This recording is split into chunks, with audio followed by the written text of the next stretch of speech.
নমস্কার বন্ধুরা, তাহলে নর্থ সিকিম পর্বের আরও একটা ভিডিও নিয়ে আপনাদের সামনে চলে এসেছি। আর আজকের ভিডিওটাতে আপনাদের দেখাবো আমাদের লাচেন থেকে গ্যাংটক যাওয়ার সম্পূর্ণ যাত্রাপথ। চলুন তাহলে পুরো ভিডিওটা অবশ্যই দেখবেন, আশা করি ভালোই লাগবে। অলরেডি আমরা অনেকটাই লেট। আমরা এখন আমাদের গাড়ি ছাড়ছে আমাদের পরবর্তী লাচেন থেকে গ্যাংটকের উদ্দেশ্যে। আপনারা জানেন, এর আগে আমি বলে দিয়েছি, পথটা অনেক বিশাল বড়, প্রায় 115 কিলোমিটার, 6 ঘন্টা প্লাস রাস্তার সময়। তো আমরা এখন যে 4টার সময় বেরোই, আমাদের পৌঁছাতে রাত 10টা বেজে যাবে আর কি। বুঝতেই পারছেন কী অবস্থা, এতটা গাড়িতে আটকে থাকার জন্য আমাদের কী অবস্থা। আমাদের ট্যুর মানে এলোমেলো হয়ে গেছে, কিন্তু কথা সেরকম কোনো ব্যাপার নয়। এগুলো ট্যুরেরই অঙ্গ, সব কিছুই ফেস করতে হয়। আমরা রেডি আছি, এখন আমাদের কাজ যত দ্রুত সম্ভব গ্যাংটক পৌঁছানো। চলুন তাহলে আমরা এবার যাওয়া শুরু করি। এই দেখুন, তাহলে আমরা লাচেন শহর ছেড়ে বেরিয়ে যাচ্ছি। গতকাল রাতে আমরা এসেছিলাম জন্য এই শহরটার কোনো অংশই আপনাদের দেখাতে পারিনি, তাই ভাবলাম ফেরার পথে সেই জায়গাগুলো একবার দেখিয়ে দিই আপনাদের। এই দেখুন না, এখন কিন্তু বেশ পরিষ্কার পরিচ্ছন্ন ওয়েদার আপনারা দেখতে পাচ্ছেন, কিন্তু এই জায়গাগুলো কিন্তু মার্চ মাস, ফেব্রুয়ারি মাস এই সময়গুলোতে মোটামুটি বরফে ঢাকা থাকে। আমরা যেহেতু মার্চের শেষে এসেছি, তাই বরফ মোটামুটি এখান থেকে সরে গেছে। কিন্তু অনেক ভাগ্যবানরা আছে যারা কিন্তু তারা এপ্রিল মাসে এসেও এই জায়গাগুলো বরফাবৃত দেখতে পায়।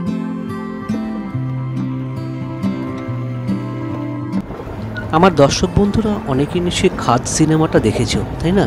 এই দেখুন, খাদ সিনেমা যেই জায়গাগুলোতে আপনাদের মূলত দৃশ্যপটগুলো দেখানো হয়েছিল, দেখুন ডান দিকে কিন্তু পুরোটাই এক বিশাল আকার খাদ, প্রায় 300-400 মিটার গভীরতা, নিচ দিয়ে বয়ে চলেছে লাচেন নদী। আচ্ছা বলুন তো, এমন রাস্তা দেখলে পরে আপনাদের কি প্রাণ হাতে চলে আসে না? দেখতে দেখতে আমাদের 3 দিন কেটে গেল। উত্তর সিকিমে আসার পর আপনাদের দেখিয়েছি আমাদের লাচুংয়ে 1 নাইট স্টে হয়ে গেল, আর গতকাল লাচেনেও কমপ্লিট হয়ে গেল।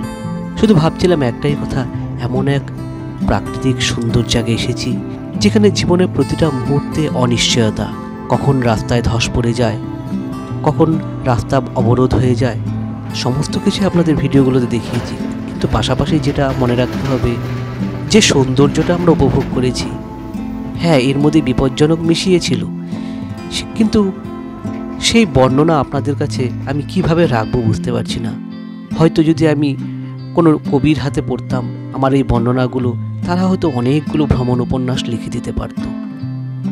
কারণ এই সৌন্দর্যের মধ্যে রয়েছে এক অনিশ্চয়তা, এক অ্যাডভেঞ্চার, এক বরফাবৃত চূড়া, আর কখনো নদী খাত, সব মিলেমিশে যেন এক দুর্দান্ত উপস্থাপনা দিয়ে রেখেছে প্রকৃতি এখানে। এখন যে জায়গাটা দিয়ে পার হচ্ছি আপনারা দেখুন, জাস্ট এক পশলা যদি বৃষ্টি আসে, সমস্ত জায়গাটা কিন্তু ধুয়ে নিয়ে চলে যাবে, ফলে আবার বন্ধ হয়ে যাবে যোগাযোগ। ঠিক এরকম ভয়ঙ্কর জায়গাগুলোই আপনাদেরকে দেখাতে চেয়েছিলাম গতকাল, কিন্তু যেহেতু আমরা অন্ধকারের দিয়ে এসেছিলাম, এই জায়গাগুলো আপনাদের কাছে তুলে ধরতে পারিনি।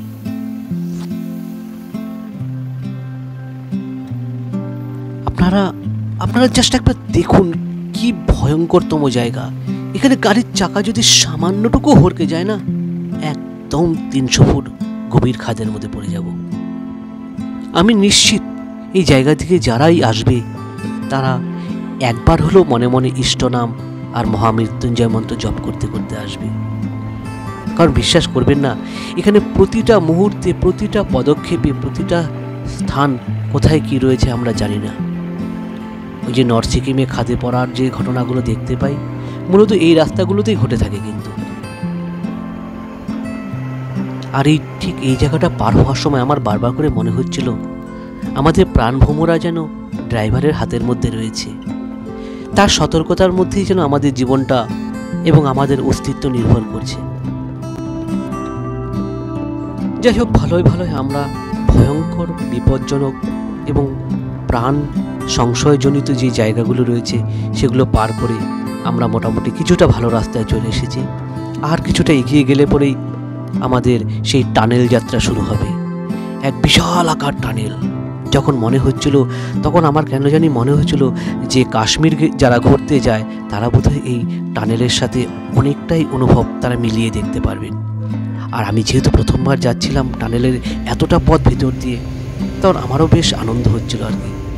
হয়তোবা সে কাশ্মীরের টানেলগুলোর মতো অতটা আলোয় সজ্জিত হয়তো নাও হতে পারে, কিন্তু বেশ ভালোই লাগছিল এই টানেল যাত্রা। এই টানেলের মধ্যে দিয়ে যাওয়ার সময় আমার বারবার করে মনে হচ্ছিল যাদের ক্লাস্ট্রোফোবিয়া বা নিক্টোফোবিয়া রয়েছে তাদের সামান্য হলেও অসুবিধা হতে পারে, কারণ আমরা বারবার করে ভাবছিলাম কখন টানেলের শেষ মুখটা আমরা দেখতে পাবো, কখন অন্ধকার ছেড়ে কিছুটা হলেও আলো দেখতে পাবো। যাই হোক, আপনাদের সাথে কথা বলতে বলতে আমরা কিন্তু সেই টানেলের শেষ মুখটা দেখতে পেলাম এবং আমরা পাহাড়ের পুরোপুরি এ প্রান্তে চলে এলাম। আপনারা একটা জিনিস নিশ্চয়ই লক্ষ্য করতে পেরেছেন যে পাহাড়ের প্রকৃতির রূপ এবং তার সৌন্দর্য, তার আলো কত দ্রুত বদলে যায়।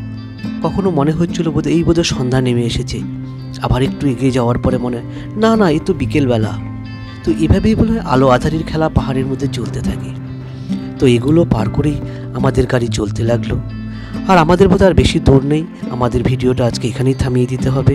খুবই ছোট ভিডিও বানিয়েছি, আপনারা নিজেরা অবশ্যই দেখবেন আর বন্ধুবান্ধবদের সাথেও শেয়ার করবেন। ধন্যবাদ। তাহলে আপনারা ভালো থাকবেন, সুস্থ থাকবেন আর আমাদের সাথে থাকবেন। খুব শীঘ্রই দেখা হবে আরও একটা নতুন ভিডিওতে।